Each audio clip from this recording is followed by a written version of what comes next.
Well, Mike, obviously everybody was indeed entertained, but just That's right. I guess it's my thing now.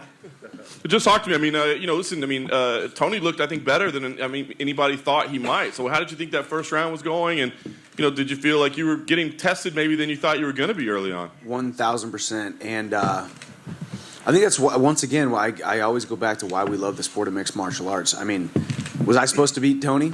Absolutely. Was I supposed to steamroll him in a lot of people's eyes? Absolutely. Was I a big favorite? Absolutely. But anything can happen in 4-ounce gloves while your heart's beating through the roof and you're in a packed arena here in Phoenix. And Tony is who we thought he was: awkward, rangy, unorthodox. And I made the same mistake. I came in with a right hand, pulled out, and got caught with something. So we're gonna clean that up. Would they say maybe not a biggest surprise in the fight, but you just feel like maybe it was your own execution, or was there something that he did that you were like, oh, we were not expecting that at all? I think y'all have said, hey, is it your goal to fight tooth and nail and be in these big wars? And obviously, I got a wife and 2 kids at home. I want to be the champion. I don't want to just entertain the fans. So I think I wanted to have a little bit of a feeling out process. And obviously I got hit, but I was trying to get my feet underneath me, honestly, with just finally standing in front of Tony, who I knew was going to be somewhat of a test when it came to how awkward he was, and he's skilled, and it was going to be really hard to get out there. I was hitting him with some pretty decent ground and pound as well, So, dude's a tough dude. The kick is one of the greatest knockouts we've ever seen. Anything you drilled, anything you thought might be there, or just something you saw in the moment? What happened? I don't even know if I saw in the moment. I think my body just moved and foot to face and a couple backflips. No, honestly, I was talking to some people. I think sometimes the fights materialize exactly how you want them to.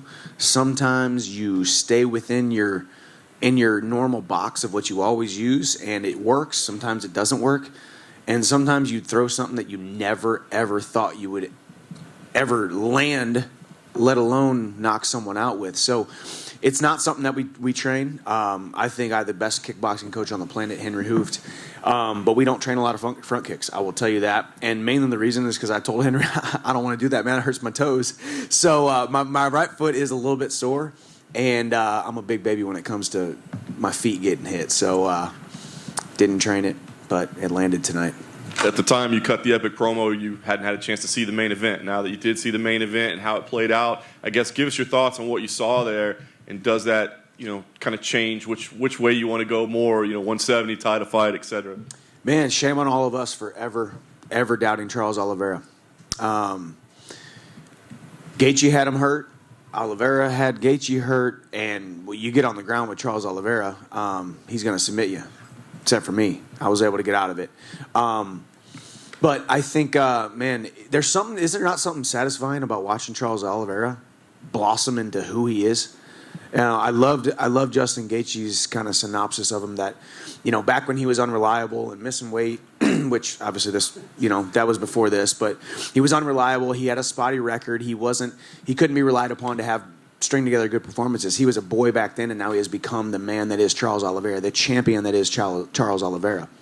I lost to him, but I think we have unfinished business. I got into this sport to become the champion. I got into the sport to wear 12 pounds of leather and gold around my waist, and I would love for it to say the UFC on it. So that fight with Conor, obviously, I'm serious about it. I don't think you're going to be hard-pressed to find somebody who doesn't think I'm one of the most exciting guys on the planet now. And I think I've proven that numerous times now. Conor needs a big fight to put butts in seats, to sell pay-per-views. And, a fight at 170 would be a lot better than 155. I guess lastly for me, we know you do want to take some time off. Obviously, you want to go be a father and a husband. But knowing that those are 2 massive possibilities for fights, is there a date on the calendar that you say, hey, I will fight by then? Or are those fights big enough that you'd end the vacation short if you had to? I mean, what's the plan? Yeah, I would definitely the Conor fight. I would end the vacation. We'll see what happens. Listen, when Conor comes back and he's healthy, I'll be there. But once again, in typical combat sports icon that is Conor McGregor, he left his options open. He said that's definitely a fight he wants down the line. Obviously, he's tweeted, and it's a fight that he wants down the line. He's deserved and earned the right to be that. Decide when you want to fight, who you want to fight, and where you want to fight. So I'm just the guy waiting in the wings. I'm just a guy with a black eye and a sore right foot who just collected a bonus, and I'm pretty darn happy about it. I get to go home and kiss my wife and hang out with my sons. Michael, when you saw Conor's tweet... And my dad's laughing over there. He's getting some of the bonus, that's why. Yeah, exactly. When you saw Conor's tweet, what did you think? Did you think he was sort of saying, no, not yet? Or do you think he was just sort of thinking, I'll see what it's like when I get back? Well, number one, yeah. I mean, I think, as I said, Conor has earned the right to keep his options open. He's a combat sports icon. He's the biggest, one of the biggest sports stars on the planet, and he deserves to be able to, make his decisions when he wants to make his decisions. Do I think I'd be a great dance partner? Do I think I'd be a formidable one that won't just give him a challenge, but also put butts in seats because people know that I am electrifying when I step inside the octagon now. So, typical Conor fashion, he left his options open. He deserves to do that. And once again, always nothing but respect. I've never been the guy who's come at Conor. I don't need to disrespect somebody or throw pot shots at him to want to beat him inside of a cage. Was that a strategy that you thought, like, I think this will work better to get the fight with him? What, to be respectful? Be nice, yeah. No, I mean, The 170 thing, for example, like, that's a little twist then. 170 was a twist. I just dislike fighting 155, and if it's not for the title, why the heck am I going to make 155? Y'all, I'm not the smallest lightweight, and I've been seeing pictures of Conor. He looks beefy, looks big, looks strong and powerful, and that's what I said. I want you at your biggest, baddest, and at your best and most dangerous. Let's do it at 170. Do you ever sort of stop to kind of be surprised at how much you've managed to cram into a UFC career so quickly? It sure is a feather in my cap, and it sure is cool as an athlete. My wife over here would probably say it's been a struggle, obviously, but this is what we wanted to do. We sat down and said, this feels right. This is what we want to do. I want to go to the UFC. And when I first had that meeting with Hunter Campbell and that call with Dana White, I said I want to come in and get shot out of a cannon. I want to fight the best guys, the biggest stages, the biggest on the line. And I've come through with my end of the bargain, which is putting on great shows and now winning some fights. I'm now 500 in the UFC, so that's good. And and just be entertaining and be a good thing for the organization.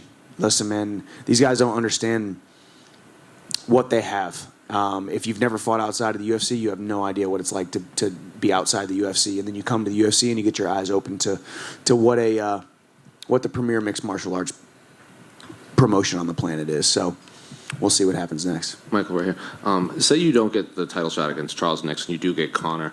Outside of all the lightweights right now that Charles hasn't fought, who do you think has the best chance of dethroning him? I don't know. Obviously, everyone talks about Makachev. Makachev's got a puzzle. He is big. He's strong. Him and Charles are similar when they're mainly grappling guys. But man, stop disrespecting Charles Oliveira's hands, guys. I mean, for him to put it on Gaethje like he did tonight. Obviously, we saw what happened with me. I mean, the guy's putting it together, man. He's kind of the champion for a reason. Obviously, it's a weird scenario going on there. So, Makachev, I mean, Dariush is still very good. Myself. So, we'll see. Then after you won, they showed you hop up on the cage. You were looking for your son in the crowd, and then you got him. And then they showed you whispering, and then you put him down. What did you tell him when you were up there? I think I said I just love you so much. I'm so proud of you. I told him he doesn't quite get it, and I told him there's going to be like 25,000 people there, and he doesn't even know what 25,000 is. But I'm like, there's going to be a lot of people there. But I am most excited that you are here. And yeah, I was like, where's my son? So it was great. It was a lot of pressure. I'm glad it's over, and glad I got to kiss him after. Hi, Michael, over here.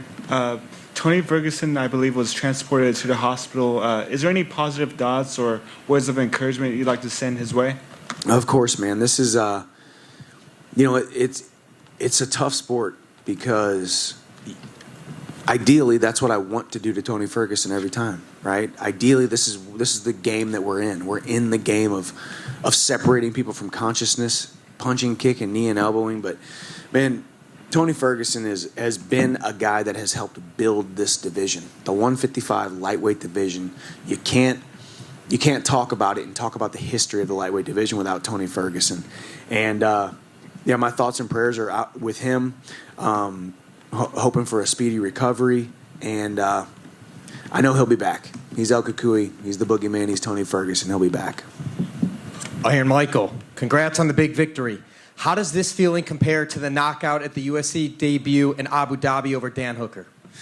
Gosh, they're both really, really great because obviously one was the debut and this one was kind of getting back on track after 2 losses, obviously. I'd still have to go with the debut knockout of Dan Hooker. You know, I was the underdog there, as I should have been, because I was coming from outside the UFC. That was a special moment. You know, there was a lot of pressure. Left the relative security of a previous organization in Bellator and came over, and so there was a lot of pressure going on there. Certainly front runner for knockout of the year. How close is this? You always say see it to the top. How close is this to the top? I think we're starting to scratch the surface, but you know, there's got to be some big fights, and I got to get that title. You know, the top, and I guess that's the thing too. I mean, because my message is not win or bust. My message is not gold or bust. It's not belt or bust, because everybody in here is going to fail, and you're going to hit setbacks, and you're going to hit roadblocks, and you're going to be down in the valleys. So I will be 100% happy and secure with myself and the calling on my life if I never become the champion. But obviously, I want to win that title. I want to fight for that title. I'm going to fight Charles Oliveira for it, or whoever he fights next if I don't get that fight next. I don't know. The journey has been phenomenal thus far. The platform is growing. I'm living a dream. I'm fighting on borrowed time. I feel like I've been fighting on borrowed time for years now, and I appreciate all you guys covering it. No complete certainty that Dariush and Islam are going to fight each other. So with that said, who is most deserving to fight for the title if it's not you? If it's not me, that's hard. What's Dariush on? He's on a win streak, right? I mean, that's the thing about, I don't want to beat the dead horse, but yeah, I mean, Makachev has 1 win inside the top 10. That's the only criticism. And I know we keep saying, well, people are dodging him, and nobody wants to fight him, and he's got 1 win inside the top 10. So this is not me coming at him. This is you asking me a question and why I think Dariush might be a better candidate, honestly, because he's got more wins inside the top 10, no? So I don't know. It's a hard one. But luckily we got great promoters and they'll put together fights. Congrats. Thank you, brother.